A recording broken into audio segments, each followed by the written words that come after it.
Dream twin story में आपका स्वागत है। कृपया ड्रीम टून स्टोरी चैनल को सब्सक्राइब करें ताकि नवीनतम हिंदी कहानियाँ और शिक्षात्मक सामग्री सभी पीढ़ियों के लिए उपलब्ध हों। यह कहानी तीन दोस्तों की है जो गांव में होते हुए पैदल नए रास्ते के लिए निकल रहे थे। वह तीन दोस्त दिन रात चलते हुए अपने मंजिल की ओर बढ़ते जा रहे थे।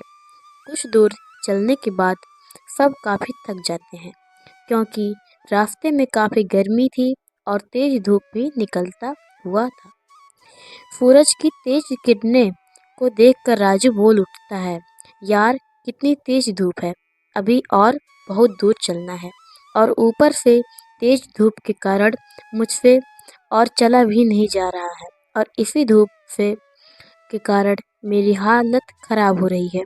राजू की बात सुनकर उसके मित्र गोविंद कहता है, हाँ तुमने ठीक कहा है, मैं अब अगर एक कदम भी चला तो वहीं गिर जाऊंगा।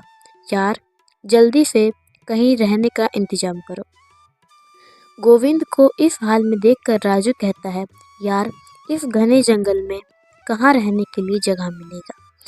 राजू, श्याम और गोविंद ये तीनों दोस्त पैदल चलते ही जा रहे थे कि तभी उसे कुछ दूर पे एक बड़ा सा पेड़ नजर आता है। पेड़ को देखकर तीनों दोस्त जैसे तैसे चलते हुए पेड़ पर आम पहुंचते हैं और पेड़ तक पहुंचते ही वह वहीं बैठकर आराम करने लगते हैं और तीनों दोस्त आपस में बात कर कहते हैं, यह कितनी ठंडक है, कितना आराम भी है, कुछ देर यहीं आराम किया जाए। फिर तीनों दोस्त वहीं आराम करने लगते हैं और आराम करते वहीं सो जाते हैं। सुबह से शाम हो जाती है और सभी वहीं सोए रहते हैं। थोड़ी देर बाद राजू उठता है और उस सभी को उठाता है। अंगड़ाई लेते हुए श्याम कहता है, यार थोड़ी देर और सोने दो, काफ़ी आनंद आ रहा है। राजू तभी श्याम से कहता है, नहीं यार जल्दी से उठो, हमें अब अपने राह में निकलना है और गोविंद को उठाओ जल्दी। राजू की बातें सुनकर वह उठ जाता है और गोविंद को भी उठाता है।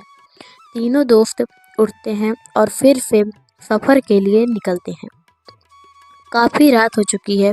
श्याम को एक गुफा दिखता है और श्याम गुफा देखकर कहता है, यार वहाँ देखो एक गुफा है। तब राजू श्याम से कहते हैं, गुफा में हमें क्या करना है, हम अपनी राह में चलना है क्योंकि हमें जल्दी अपने मंजिल में पहुंचना है। तभी गुफा से एक तेज रोशनी आती हुई दिखी। श्याम रोशनी को देखकर श्याम कहता है, हमें चलकर एक बार देखना चाहिए कि अंदर है क्या है। उसके बाद सभी दोस्त उस गुफा की ओर चल देते हैं। वह थोड़ी ही देर में सभी अंदर पहुंचते हैं और पहुंचते ही गोविंद को एक सोने का सिक्का जमीन पर गिरा हुआ मिलता है। सिक्का उठाकर गोविंद कहता है, यार यह देखो एक सोने का सिक्का मिला मुझे। सभी देखकर कहते हैं, अरे हाँ यार सच में यह तो एक सोने का सिक्का है। गोविंदा कहता है, इसका मतलब अंदर गुफा में ढेर सारे खजाने होंगे और वह सारा खजाना हमारा हो सकता है, हमें अंदर जाना चाहिए।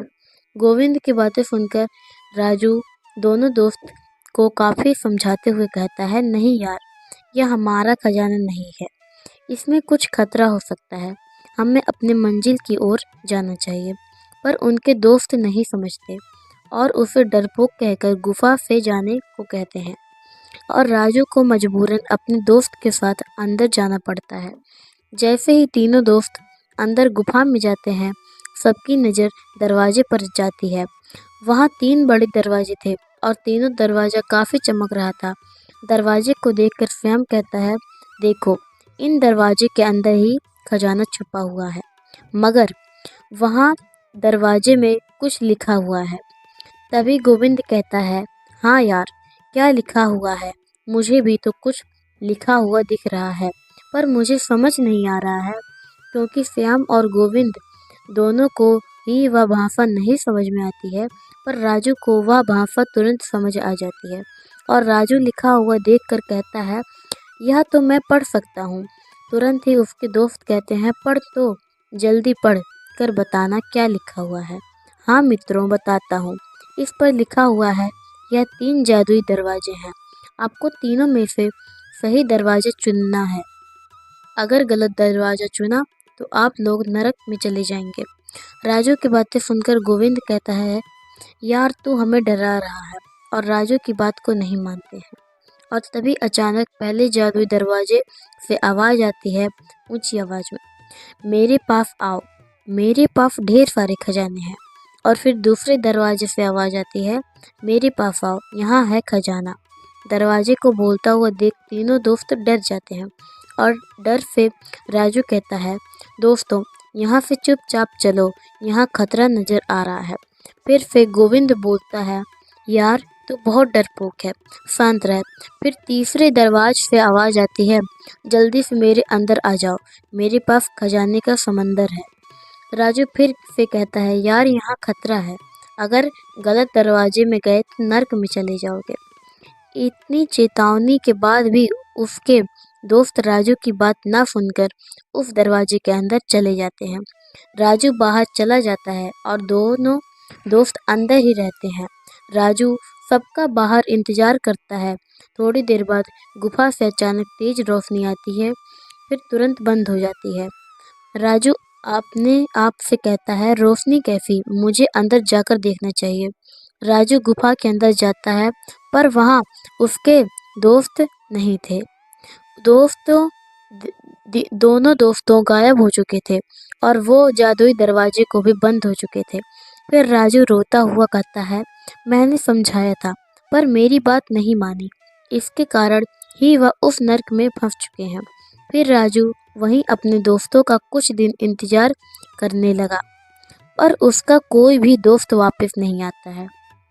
फिर राजू हार मानकर अपनी मंजिल की ओर निकल जाता है और अपनी जिंदगी व्यतीत करता है।